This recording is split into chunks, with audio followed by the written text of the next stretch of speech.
Hi, and welcome to this video. My name is Looney. I'm an artist, music producer, and music production coach. This video is all about vocal chain, the only vocal chain you actually need to get instantly better sounding vocals. I've been working a very long time upgrading my vocal chain to really find that like rich, creamy, smooth, clean sound, and I feel like I found it because now people are beginning to say, "Oh, what did you put on your voice? It's so nice." So I want to share that with you today. And I think if more people understood how simple it is to make a preset and make a template for the standard things that you need to make your voice pop, so many more people would be making music. So let's get into it. I'm going to show you what we're working with. So this is the raw vocal with nothing on it. If you've seen my autotune tutorial, this is the same song, but it's just makes sense.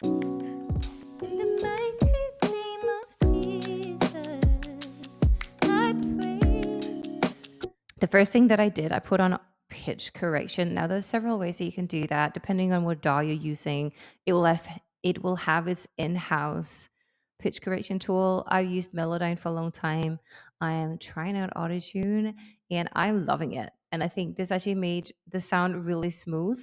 The preset that I started out with was the smoother. It's called Smoother. So I just chose that in here somewhere. And then I edited. So I wanted it to be a little bit more human. So I dialed up the humanizer and I turned down the reach and speed a little bit because if it's all the way up, it sounds like this. We don't want to be like T-Pain. Sorry, T-Pain's this is a signature sound. It's not nothing against them. And so I turned the retune speed down and the humanizer up. This is it just with autotune on it.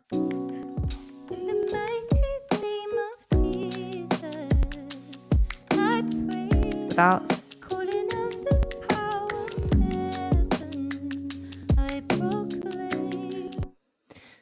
so autotune just makes everything very like also make it smoother, and I think that's what I really like. It makes it's like feels a bit like butter. We like that. Now the next thing I've done is that I've used one EQ. I've used the in-house Logic EQ, and I've done a subtractive EQ. What do I mean by that? I take out the things that I don't need. The human voice. So this is our frequency spectrum. And what I've done, I've cut out from 100 hertz down because the human voice simply does not operate there.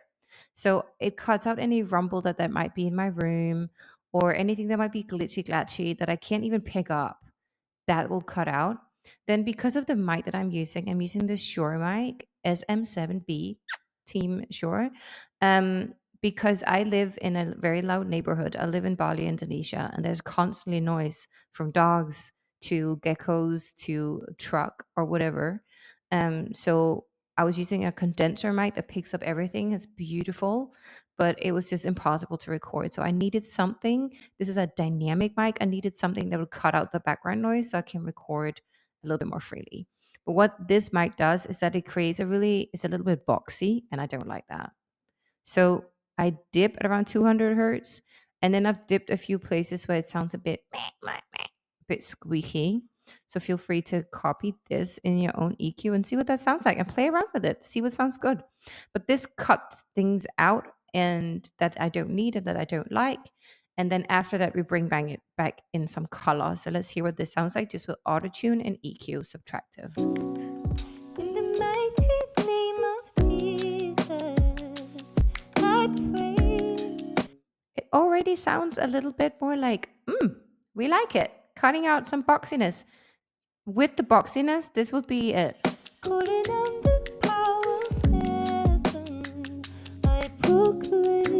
You hear it?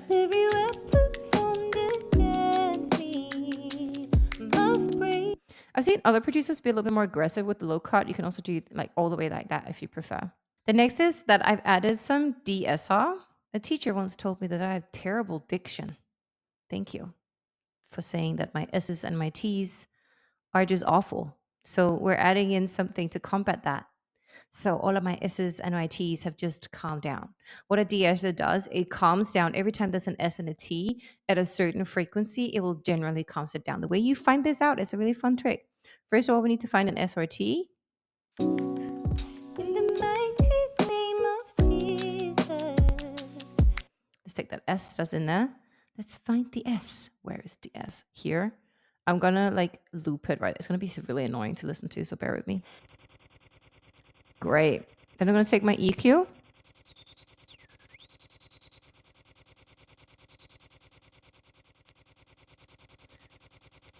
I'm gonna try that. 4300. So 4300. Okay, so let's go back into our DSR and find 4300 and see what that makes a difference. Mighty name of Jesus, I pray, calling on the power of heaven. I pray. To be fair, the S's in this song is not overly bad, so I feel like it's all right. But you will hear a dramatic difference if you have a lot of and you add a de-esser. It will just like literally work. It's a compressor that only works for specific frequencies. So you tell it, hey, at 43,000 hertz, I need you to just calm everything down. Next up is compression. I like Waves RVox, hands down favorite. I recommend this left, right, and center because it just makes my life better. That's sad, but we're geeking out. Just roll with it.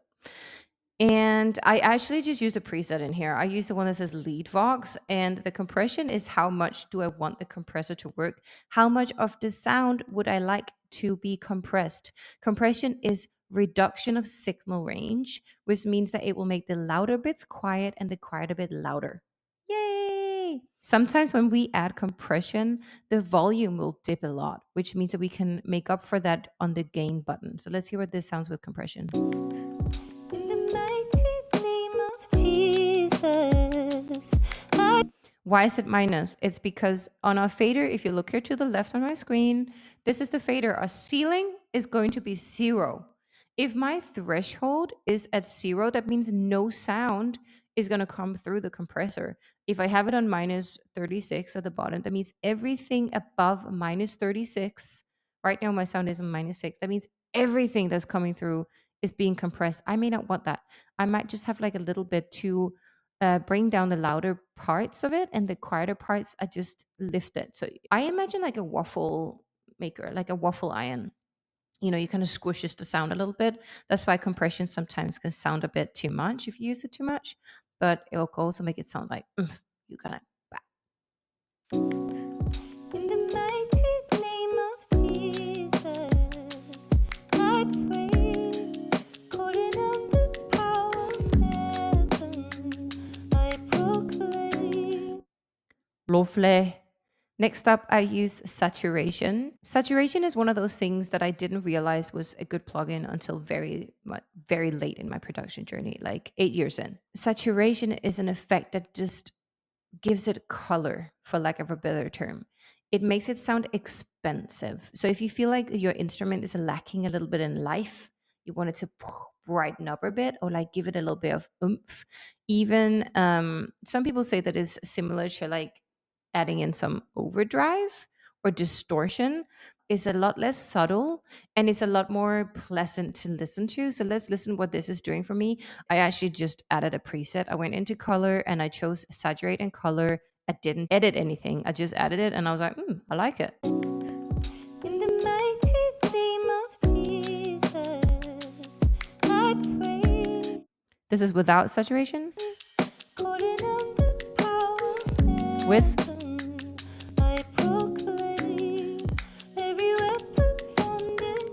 without. So you can feel it gives like presence. It gives like, ooh, I feel like it's closer to me. And that's exactly what I wanted. So thank you, Saturn 2, for being an amazing plugin. Then we've got another EQ. So Ray, this is where I add in the tone and enhancement of things that may have been cut out. I know that I added EQ at the end, but it works. Just, yeah. Again, I did a low cut because I feel like that's just second nature at this point. I just boosted my EQ at the top because it provides with, again, presence, brightness, light. Sometimes when we add a lot of things after we record it, it sounds a bit dead, especially when we cut things out we don't need. So we want to bring back in some life, some more life. So this is with the added EQ into it. In the mighty name of Jesus, I pray, calling on the power of heaven. Yay! And then we are missing a big piece to our puzzle, which is reverb. Reverb just makes things sound better. I've added it on a bus. I've used a Valhalla vintage reverb because I like it. No other reason. And I guess that's enough because music production is subjective and I like this particular thing. So I'm going to use that one. I chose a concert hall. The reason why I've added it on a bus is because I like to use this reverb on other channels also. So, and also I can control it better because I decide how much I want of the reverb onto my channel. I don't necessarily want 100% because then it's going to sound like this.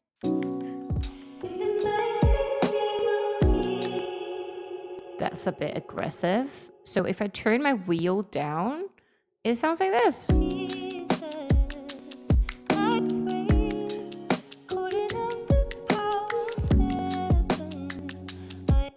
It also really depends on the song that you're making. If you're making a ballad just with piano and you need it to sound grand, or like you're in a church, or like, I don't know, like a cathedral, or somewhere that sounds like, epic and cinematic, you might want to add a lot of reverb. If you're making a funk song where there's a lot of instruments going on, the reverb can kind of drown everything out. So you want to tone it down. So this is where you can really have fun with what fits to that song that you're making. But these are sort of like the general things that I start out with, and then I edit from there. I know that some of my students were like, I just want to plug and play. I don't want to have to edit. Same girl, same. We have to go in and edit because each song is not the same. Every song is different. Every voice is also different. So you just have to tweak a little bit. But this is a preset for me. So that means I press one button and I have all of these plugins in an instant and everything just sounds better so fast. So let's hear the final result. Was the before all of the plugins. In the mighty name of Jesus, I pray. With? Calling on the power of heaven, I proclaim. With doubles and harmonies? Every weapon formed against me must break in the mighty name of Jesus.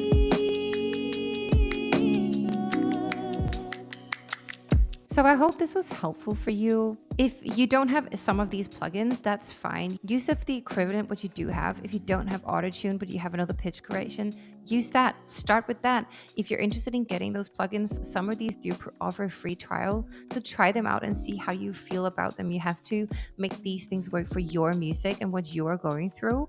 If you would like support in how to make these plugins work for your voice and your setup, drop me a message. I'm going to link my Instagram. I'm going to link my website at the bottom. You can either comment on this video or drop me a message on my Instagram and I'll get back to you and help you to set these up, because when you have templates and you can have one click and you literally have everything lined out for you, it makes it so much easier and more fun to make music, and you feel like you're doing a great job just by clicking one button. And we want to have that feeling that we're doing a good job, that I'm having fun and I like the art that I'm making, because I want more people to get to the fun part of creation, whatever they feel is fun. I want to get you there as fast as humanly possible.